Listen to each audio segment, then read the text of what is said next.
Parati ako nakakabasa ng comment na nagsasabi na maikli lang yung buhay, kailangan natin enjoyin, kailangan natin gamitin yung pera, ubusin yung pera, kasi hindi naman madadala yan sa kamatayan. And sobrang nakakalungkot yung ganung mindset. Unang-una, kung mahirap ka, talagang maikli ang buhay mo, mapapabilis talaga ang buhay mo. Hindi ka basta-basta makakakuha ng magandang healthcare kasi nga wala kang pera.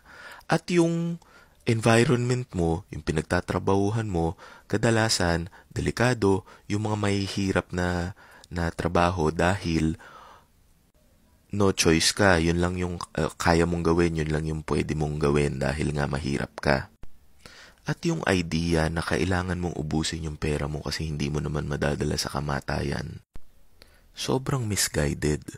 Bakit? Hindi ka na ba tatanda? Hindi ka na ba magkakasakit in the future? Hindi ka ba mangangailangan ng pera in the future kapag retired ka na? Bakit kailangan mo ubusin lahat ng pera mo ngayon? Bakit hindi ka mag-ipon?